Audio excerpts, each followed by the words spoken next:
45 jours après le démarrage de la rentrée scolaire sur toute l'étendue du territoire national, les trois ordres de l'enseignement ont fait le point de la mise en œuvre des différentes réformes qui ont favorisé une reprise des classes sans anicroche, les cantines scolaires, la gestion des aspirants au métier d'enseignement, AME et autres sujets ont été abordés. Les solutions envisagées ont été aussi annoncées lors de cette conférence de presse conjointe ce mercredi 8 novembre 2023. Nous vous proposons ici les grands moments de cette conférence de presse. Nous avons retenu désormais que, à la fin de chaque trimestre de l'année scolaire, que nous puissions vous rencontrer, vous les hommes de la presse, pour partager avec vous là où nous en sommes en matière de mise en œuvre de la politique de l'État dans le secteur de l'éducation.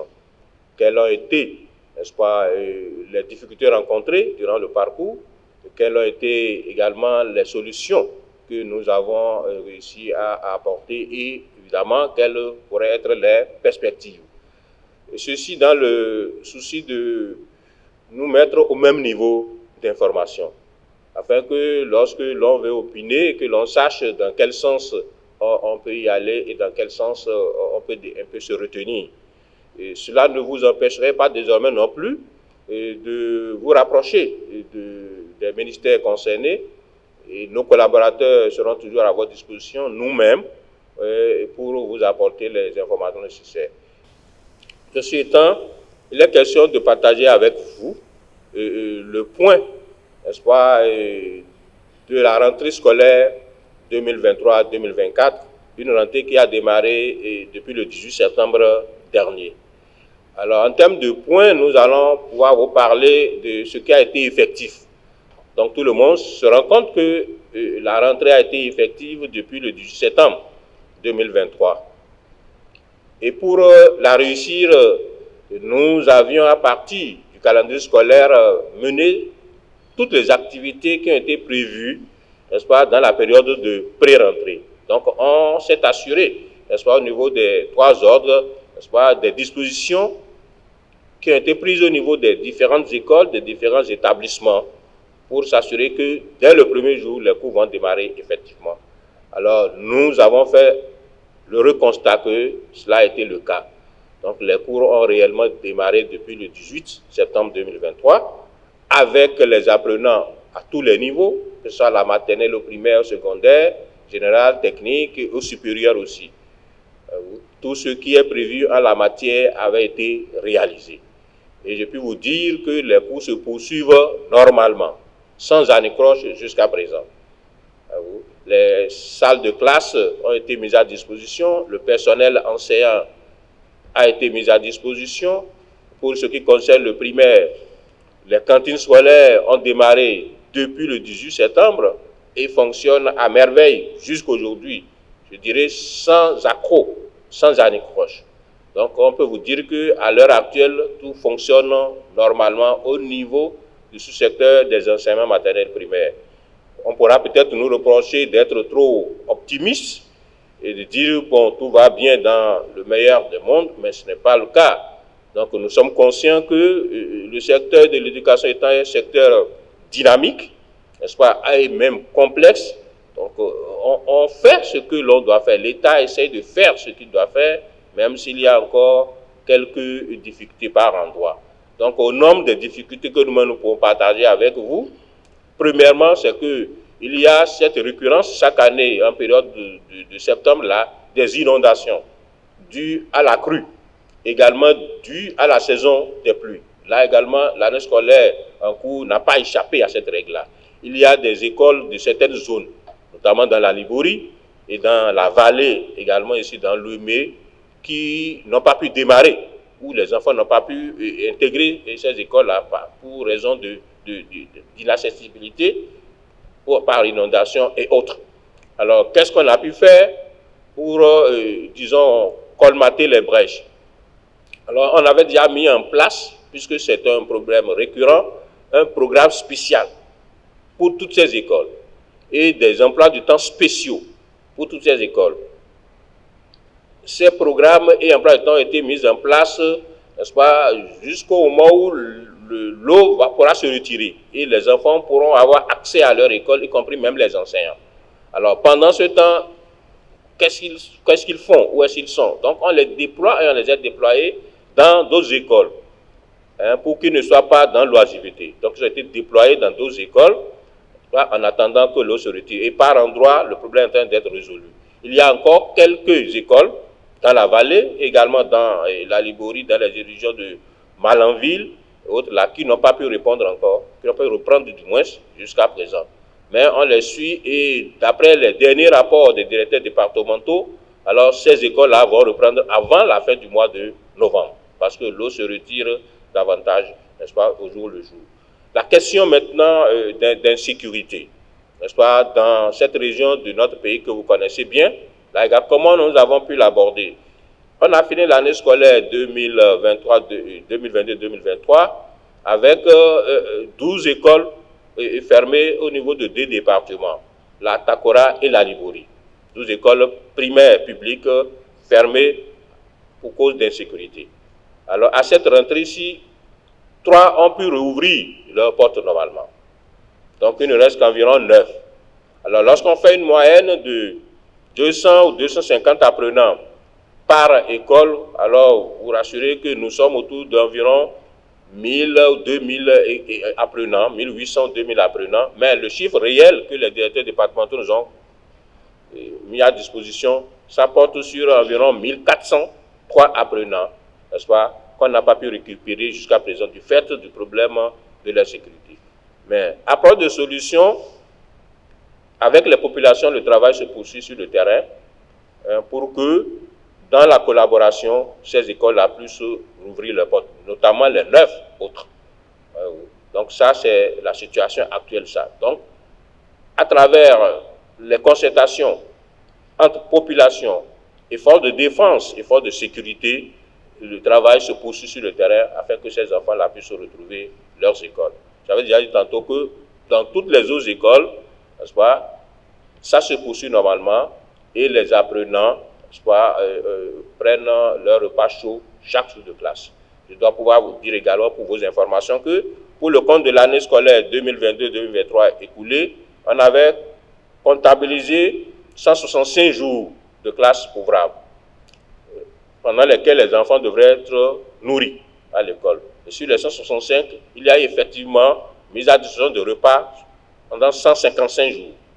Les 10 jours de différence, on les a retrouvés dans le 3e trimestre, la période de mai, avant qu'ils préparent les examens de fin d'année où un peu partout les enfants et les enseignants n'étaient plus totalement disponibles, peut-être pour raison d'examen blanc, peut-être pour raison, n'est-ce pas, de travaux dirigés. Donc là, il y a 10 jours d'écart.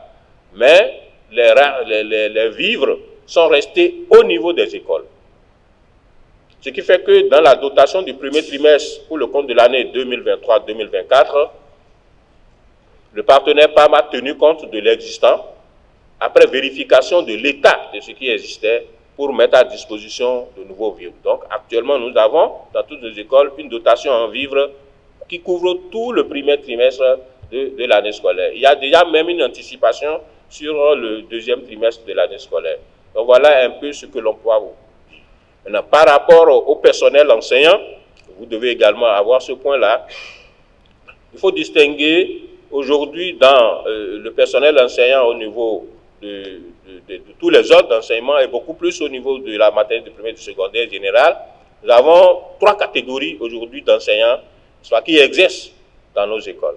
Nous avons les fonctionnaires d'État, nous avons les agents contractuels de droit public de l'État et nous avons les aspirants au métier d'enseignant. Voilà les 3 catégories qui existent. Donc, quand on fait le point, quand on a fait le point au niveau de ces 3 catégories, il faut retenir qu'aujourd'hui, au niveau du sous-secteur d'enseignement maternel et primaire, on ne peut plus parler de déficit d'enseignants. Chaque classe, désormais, a son enseignant. Peut-être on dira, peut-être de façon théorique, mais quelle est la réalité sur le terrain? Alors, nous travaillons toujours pour que ce qui est sur papier puisse être conforme à ce qui existe sur le terrain. Alors, nous avons fait nos calculs sur la base des classes subventionnées, c'est-à-dire des classes qui reçoivent les subventions de l'État, y compris même les sections au niveau de la maternelle. Alors quand on a fait ce point, alors on a retrouvé environ 37 600 salles de classe subventionnées par l'État. Donc ça dit que c'est des classes qui existent normalement. Okay. Alors quand on a fait le point des enseignants, avec lesquels on a fini l'année scolaire, okay, on a eu plus de 37 700 enseignants qu'on a déployés sur le terrain, toutes catégories confondues. Ce qui fait qu'on a fini l'année scolaire avec un surnombre d'environ environ 40 enseignants. Alors, s'il faut aborder quelques spécificités au niveau du secondaire, je voudrais vous rassurer par rapport surtout à la gestion des enseignants communément appelés AME. Comme l'a dit le MEMP, nous avons quitté une situation avant 2019 où au secondaire, on parlait d'enseignants vacataires avec toute la précarité que vous connaissez par rapport donc à ces enseignants. Je ne vais pas rappeler tout ce que le MEMP a déjà dit, que vous connaissez déjà très bien. Nous sommes passés à une situation, mettons, de stabilité, qui est bénéfique non seulement pour les intéressés eux-mêmes, donc ex-vacataires, mais aussi pour notre école. Parce que ça permet donc de vérifier les profils et de s'assurer que les heures sont convenablement exécutées, de s'assurer également que les ressources sont gérées de façon efficiente. J'ai quelques statistiques à mettre à votre disposition. À la date d'aujourd'hui, nous utilisons près de 16 000 AME. Les AME qui sont dans la base et qui attendent d'être déployés, donc ceux qui sont inscrits dans la base et qui ne sont pas encore déployés, à la date d'aujourd'hui, sont de 2964, tout corps confondu. Et dedans, je vais vous donner quelques détails, pas tous les détails les plus significatifs pour vous. Lorsque je prends ceux qui sont titulaires d'une maîtrise en français ou d'un CAPES en français et qui attendent encore, ils sont 24. Je vais ajouter seulement 24. Ceux qui sont titulaires d'une maîtrise en mathématiques, ils sont 10. Et d'une maîtrise en PCT, ils sont 22.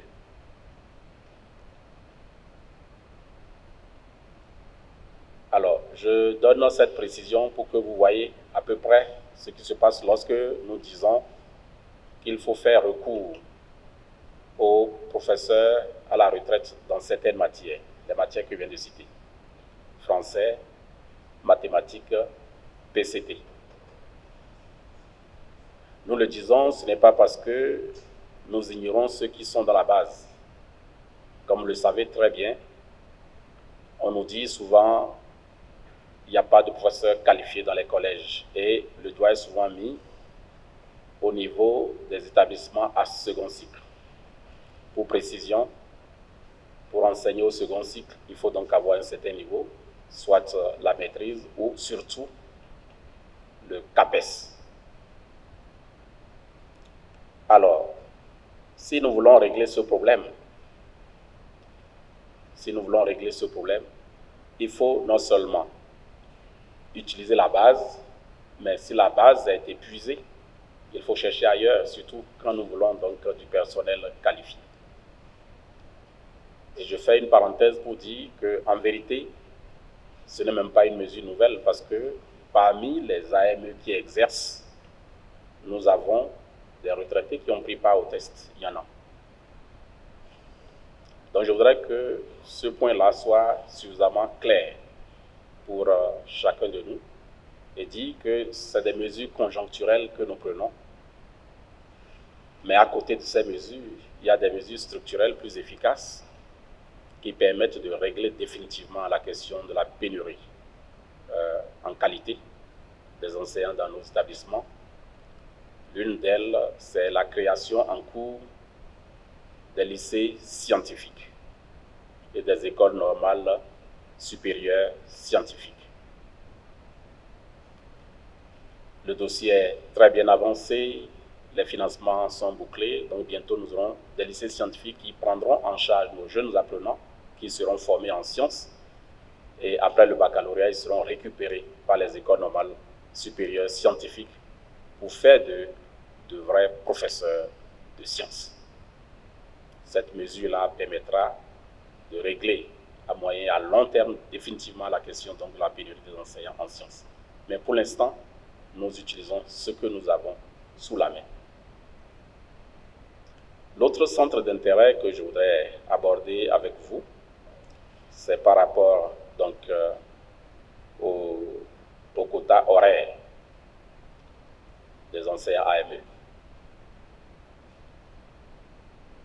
Le membre l'a dit tout à l'heure, avant le programme de préinsertion qu'on appelle AME, donc lorsque nous assistions tous, nous utilisons les enseignants vacataires, nous sommes tous témoins qu'ils étaient partout à la fois, en prenant 2 heures, 4 heures, 3 heures par-ci, par-là. Le programme a permis de stabiliser. Et cette stabilisation est progressive. Je me souviens qu'en 2019, nous voyons sur les réseaux sociaux 32 heures, 33 heures, on parcourt 5 établissements, 6 établissements. Mais aujourd'hui, ça s'est nettement amélioré. Nous suivons la gestion et l'utilisation des AME de façon très rationnelle au niveau de nos établissements.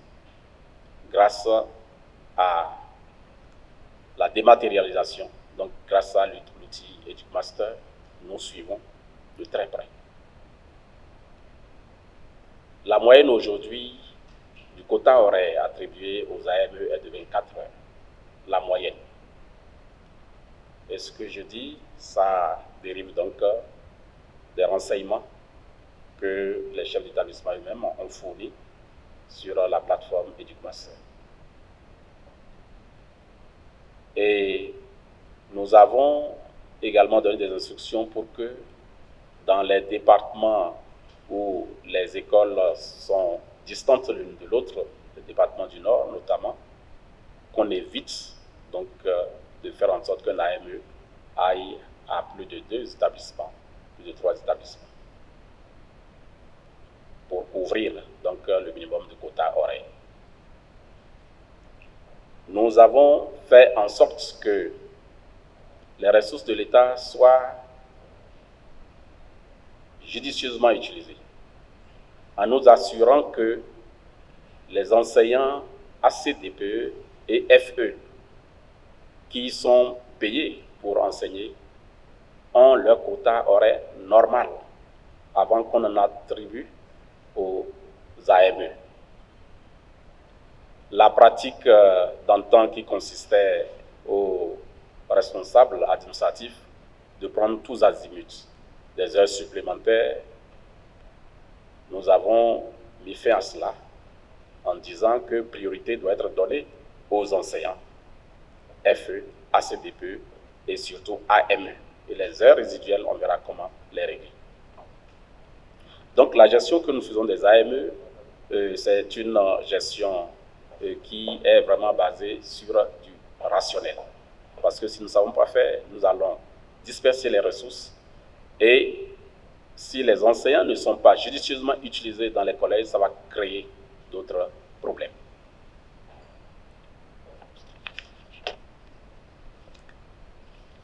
Je peux vous dire par rapport à la couverture, parce que j'ai lu moi-même sur les réseaux sociaux certains chiffres qui ont été avancés en termes de besoins. À l'heure actuelle, les besoins provisoires que nous avons retenues au niveau donc, de nos établissements. Lorsque je prends, par exemple, PCT, nous avons un besoin de 136 enseignants.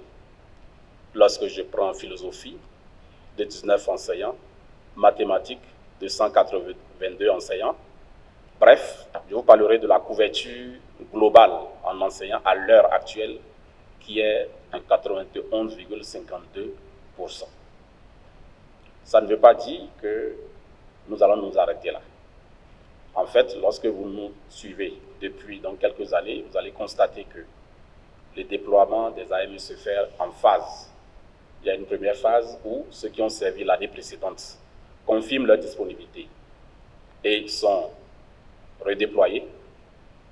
Une seconde phase où on déploie les nouveaux qui sont dans la base. Mais entre les deux phases, il y a donc des vérifications qui se font pour qu'on s'assure que réellement les besoins sont là. Tout ce que nous avons pu lire dans la presse, je ne crois pas que les CP et leurs responsables notamment se reconnaissent dans ce que nous avons lu. Moi personnellement, on m'a envoyé un article hier, je l'ai lu, j'ai balancé à l'un d'eux, qui m'a dit non, que lui ne se reconnaît pas du tout dedans. Ils ont des préoccupations, nous les connaissons et nous travaillons en synergie avec eux. La preuve est que nous avons mis en place un comité de travail pour examiner point par point leurs doléances. Et ils font partie donc du comité de travail. Certes, le comité a pris du temps pour se mettre au travail parce qu'il y a beaucoup d'autres exigences, mais finalement, ils se sont retrouvés et ils travaillent. Je voudrais vous rassurer, tous les problèmes au niveau du secteur, ils sont nombreux. Et c'est des problèmes dynamiques tels que le secteur lui-même. Nous travaillons avec méthode à les régler. Nous prendrions des heures à vous faire le point des problèmes que nous réglons au niveau du secteur.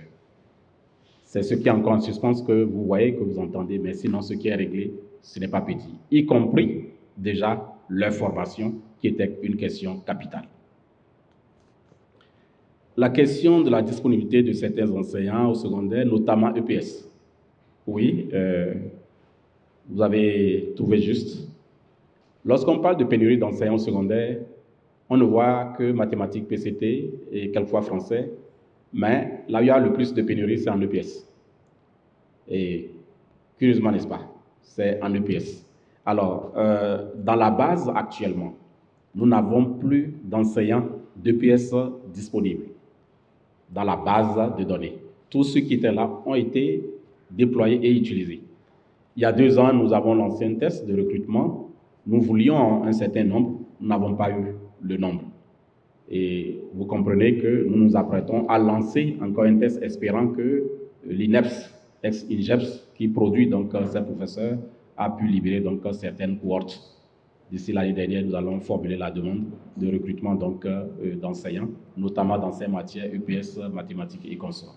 La question de l'homosexualité, il faut retenir que la vérité, nous n'enseignons pas l'homosexualité dans nos écoles, encore moins en 5e. Si vous lisez bien les documents, vous allez comprendre qu'il n'en est pas question dans les programmes d'études. On en a fait référence dans le guide de l'enseignant. Parce qu'il y a le programme, il y a le guide de l'enseignant. Et justement, pour qu'il n'y ait pas de dérapage. Et dans ce guide, qu'est-ce qui est dit en plus? Parlant donc de la reproduction humaine, donc des animaux, on a parlé des formes de reproduction, on a parlé donc des formes d'accouplement, et on a mis en garde contre des travers sociaux en ce qui concerne les valeurs, nos valeurs. Et c'est de là qu'on a parlé donc de l'homosexualité comme étant une contre-valeur. C'est de ça qu'il est question. J'aurais aimé que tous ceux qui se sont mêlés à la politique, à cette polémique, aillent lire les documents ou se rapprochent de nous comme certains l'ont fait. Nous avons eu des dignitaires religieux qui se sont rapprochés de nous, nous avons expliqué et ils ont très bien compris. Je crois que celui qui a été à l'origine de cette polémique, lui-même s'est finalement tué parce que nous nous sommes largement expliqués. Cela dit, la polémique, quand même, finalement, a un mérite, celui de mettre sur la table une question sensible. C'est un fait aujourd'hui, vous le savez très bien, que l'homosexualité fait partie de notre société. Et c'est un phénomène grandissant, y compris dans nos écoles. La question est de savoir alors, est-ce qu'il faut en parler? S'il faut en parler, comment en parler et qui a donc, mettons, le pouvoir d'en parler? Un peu comme, chers journalistes, vous avez votre fils, votre fille qui sort de la maison et vous savez que dehors, il y a des prédateurs, il y a des dangers. Est-ce que vous vous taisez là-dessus ou bien vous la prévenez quand même qu'il y a des dangers si elle sort dans telle rue et telle autre? Alors, vous choisissez entre le silence coupable ou carrément la responsabilité qui consiste donc à prévenir. Donc finalement, moi je pense que il y a quelque chose de positif à tirer de cette polémique, qui est cette question. Nous en avons débattu avec notre instance supérieure, qui est le Conseil national de l'éducation, et cette question demeure, nous devons répondre à cette question. Donc, une fois encore, aucun manuel ne parle, aucun programme de la maternelle jusqu'en terminale en tout cas, ne parle donc de l'homosexualité en tant que thème d'enseignement. En dehors de EducMaster, est-ce que nous avons un dispositif pour savoir ce qui se passe dans nos collèges? Oui, bien évidemment. Avant la digitalisation de notre gestion, il y a l'administration qui fonctionne et qui est bien hiérarchisée. Vous avez donc de l'enseignant jusqu'au cabinet et ainsi de suite. Et lorsqu'il y a quelque chose qui se produit dans un établissement, nous sommes informés par les voies administratives requises. Lorsque nous avons des instructions à donner, c'est le même mécanisme, la hiérarchie. Donc, ce mécanisme existe parfaitement pour savoir ce qui se passe. Enfin, très rapidement, la sédentarisation. Pourquoi il y a des AME qui sont obligés de faire plus d'un établissement? Est-ce que les tests sur la sédentarisation n'ont pas fixé? Non. Ce qu'il faut comprendre, les AME sont régis sur la base d'un contrat de travail. Ils adhèrent à ce contrat. Et alors, pour que leur statut soit valide, sinon pour que le contrat soit valide, il leur faut un minimum d'heures d'enseignement. Lorsque vous enseignez, par exemple, mettons l'anglais, et on constate qu'il y a 10 heures non couvertes d'anglais dans un collège, on vous récupère là. Avec 10 heures, ça ne suffit pas pour avoir votre salaire. Donc, il faut compléter. Si à côté du collège où vous êtes donc pris, il y a un autre collège qui a encore 10 heures ou 12 heures, on vous fait appel là-bas. En fait, c'est de ça qu'il est question. Ce n'est pas que de façon volontaire, on les oblige à parcourir 2 ou 3 établissements. Voilà comment cela se fait. Même par le passé, c'était la même chose. Maintenant, nous avons fait l'effort donc de comprimer, faire en sorte que, dans la mesure du possible, l'AME ne puisse pas dépasser un établissement. Lorsque vous voyez que c'est plus d'un établissement, 2 souvent, c'est parce qu'on n'a pas de choix et c'est ce que je viens d'expliquer là, c'est ça qui explique donc ce phénomène. L'expérimentation de l'anglais, c'est une expérimentation qui a un coût. Alors, l'année scolaire écoulée, l'expérimentation a atteint la classe du CM2, puisque nous avons prévu dans l'organisation que nous devons pouvoir évaluer la phase expérimentale avant de décider de la suite. Cette année, les élèves qui étaient au CM1 l'année dernière sont en train de faire le CM2 maintenant. Et ainsi de suite, la cohorte là, arrivera à son terme et une évaluation de l'élémentation sera faite au plan national et l'État va décider de la suite. Donc ça se poursuit dans les écoles. Il y a aujourd'hui, on a pu atteindre les 6 classes, mais aujourd'hui on a 5 classes maintenant dans les 36 écoles expérimentales qui continuent là au lieu de 6. Voilà un peu comment ça fonctionne. Puisque la première cohorte est sortie là déjà, ils sont en 6e maintenant. Donc la deuxième cohorte est maintenant au niveau du CM2, ceux qui ont fait le CM1 l'année dernière, et ainsi de suite. On n'a pas recruté de nouveaux OCI pour garder, n'est-ce pas, de nouvelles cohortes. Je voudrais que, en termes de conclusion, que vous et nous puissions retenir que de 2016 à aujourd'hui, l'école béninoise a beaucoup évolué. Je voudrais que nous retenions que de 2016 à aujourd'hui, l'école béninoise n'a pas progressé. Elle a gagné en qualité, à tout point de vue. Et les éléments, les exemples sont là à foison. 1. Est-ce que vous entendez encore parler, depuis 2007, d'années scolaires sauvées dans ce pays? Pour faire de grève ou de ci ou de ça? Non. Ça, c'est une évolution qualitative. Depuis la rentrée de 2017, on a commencé en septembre, depuis 2017. C'est seulement la rentrée de 2016, quand on vient d'arriver là, qu'on a effectué en octobre. Mais depuis 2017, toutes les rentrées scolaires, n'est-ce pas, s'effectuent en septembre. Voilà, chers amis de la presse, l'essentiel de ce que nous avons voulu commencer avec vous à partir d'aujourd'hui. Je dis que c'est un commencement, on prendra la disposition pour qu'à la fin du deuxième trimestre, on puisse se retrouver encore. Et quand on y va jusqu'à la fin de l'année, quand on se retrouve à la fin de l'année, on dit « Ah, maintenant, quelle est la situation ?» Et ensemble, nous allons gagner le pari, s'il n'est pas déjà gagné. Je vous remercie pour votre aimable attention.